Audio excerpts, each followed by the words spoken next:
presented by Metleywood Music.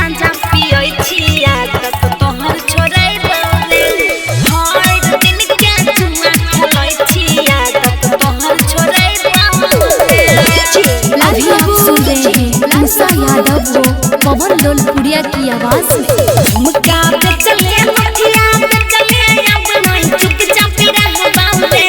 झुमका पे चले मथिया पे चले अब नहीं चुपचाप रहबाऊले हर दिन के जुआ खेलै छिया तब तोहर छोड़ै बाऊले हर दिन के जुआ खेलै छिया तब तोहर छोड़ै बाऊले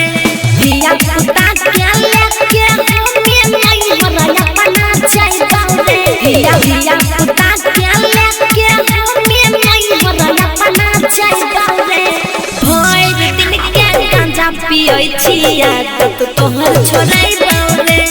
भर दिन के जुआ खेलै छिया तब तोहर छोड़ै बाऊले लबर लबर नहीं बोले के मौगी मुंह पे दे पाऊ फोड़ के लबर लबर नहीं बोले के मौगी मुंह पे दे पाऊ फोड़ के जहाँ दे तू मुँह चमके बही पिट्ठी दे बस साइड के जहाँ दे तू मुँह चमके बही पिट्ठी दे बस साइड के दू बोतल वाला तारी के गरमी दे पाऊ पूरा उतार के दू बोतल वाला तारी के गरमी दे पाऊ पूरा उतार के जहाँ दे तू मुँह चमके बही पिट्ठी दे बस साइड के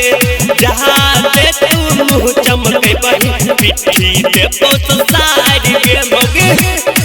presented by Metleywood Music.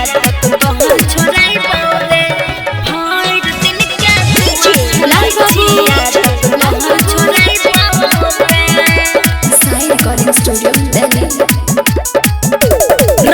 छनै खिया में तोरा घर के कोनो काम पर भइल दिन के तास खेलै छी साँझ के आबै छी घर पर लाज नै लगै छौ की अहे गइले हमरा कोन के मौगिया लागै चलबही चूस के कर नहीं तू दोसर मौगी वाला तोय देखाउस गे अब नै दाल भात सब्जी खिलै बहु कारण तोरा धराई बाऊले अब नै दाल भात सब्जी खिलै बहु है जा तोरा धराई बाऊले भर दिन के गांजा पियै छिया तब तोहर छोड़ै बाऊले भर दिन के जुआ खेलै छिया तब तोहर छोड़ै बाऊले Presented by Metleywood Music. पियै छिया तब तोहर छोड़ै बाऊले भर दिन के जुआ छिया तब तोहर छोड़ै बाऊले Studio Delhi.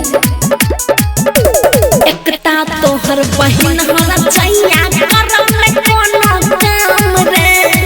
दोनों टाइम हम खाना बनैयौ लागै नै छौ शरम रे मुंह देखे में केहन लगै छौ बहिन के हमारा नाम पे मौगिया बोले नहीं तू जबान गे तू की करभी भर दिन मौगिया पलंग पर करभी आराम गे अटर पटर नहीं बोले रे कोरिया मोरिया लेके मार बाऊले अटर पटर नहीं बोले रे कोरिया छाप लेके छाप बाऊले भर दिन के गांजा पियै छिया तब तोहर छोड़ै बाऊले जहाँ दे तू मुँह चमके बही पिट्ठी दे बस साइड के चुपचाप बैठल रह घर Recording by Honey Star Delhi.